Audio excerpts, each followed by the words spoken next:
Libraries across the world serve as lifelines for communities and education. This Black History Month, we're taking a closer look at libraries and their role in promoting cultural awareness. But navigating a library and knowing how to peel back an effective way to find what you're looking for can be difficult, maybe a bit intimidating. Dr. Kimberly M, Head of Reference and Information Services at Prairie View A&M University, is here. We're going to talk all about that and other very important topics. Thank you for being here. You're welcome. Oh, we're so excited. First, I want to say I don't have my doctorate yet. Okay. Yes, I have a master's degree in library science and what's called computer information technology from Texas Women's University. And just the love and the ferocious appetite for reading is just parallel in everything that we do in our lives. Yes, that is amazing. Okay, you are a representative at large for all Texas academic libraries, for the Texas Library Association, TLA. So tell us about that. Well, and I was a representative at large back in 2015 for 3 years. And I represented all the academic libraries in Texas with doing webinars, training, organization, collection development, and I represented all of the academic libraries that there are in Texas. Yeah. So what have you learned about libraries and maybe how they've changed over the years and their role in our societies now? And that's an excellent question. I keep learning that everybody needs to continue to have that appetite for literacy.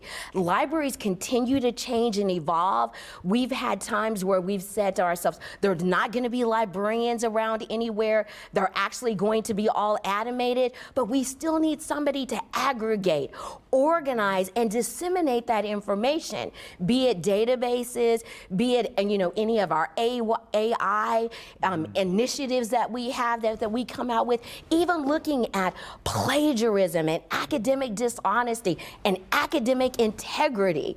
All of that becomes such a great aspect to just being a librarian. And then when you couple it, being that February is African American History Month, I only come in, guys, as under 10% being an African American female librarian in the United States. Because you have to keep in mind, you get through and get a bachelor's degree, then you have to get a master's degree in library science, where I'm learning about databases, learning about HTML codes, learning about how to organize and design websites. So all of that requires at that level that you want to be active in libraries. And I'll tell you this right now, no, I don't get to read all day. Everybody says, don't you just get to stand in your office and read? I wish I could get to read all day. No, I'm not reading. You got to reading emails, but I'm teaching classes. I'm doing library tours. I'm engaging in book reading contests and book clubs. So there's so many things that go on with being a librarian than just sitting in an office and reading books all day. It's truly rewarding what you do, I'm sure. So tell us, Kimberly, why are libraries so important to promote cultural awareness? Well, you've got to look at libraries become the great equalizer. During COVID, our libraries stayed open.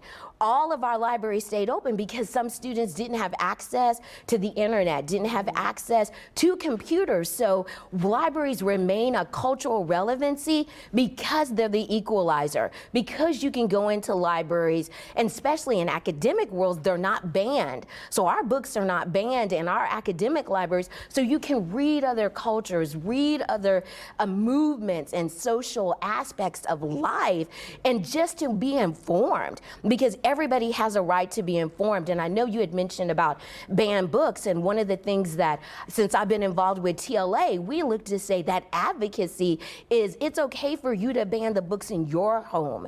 It's okay for you to ban the literature that you don't want your family to read, but don't try to ban it for everybody, because everybody needs to make those decisions. Think about the First Amendment, and the freedom of speech. So, you look at coupling that, and our advocacy is in banned it for your family and banned it for the people that are around you, but let somebody else have the vigor to find out for themselves what's going on. Kimberly, before you go, we want to ask you about genealogy, because we know you've been involved in genealogical research for over 30 years.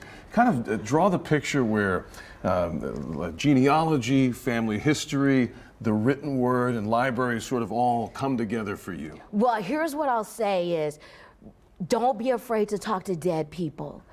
Okay, don't be afraid to listen to the ancestors because they come in with ferocious information to share with you.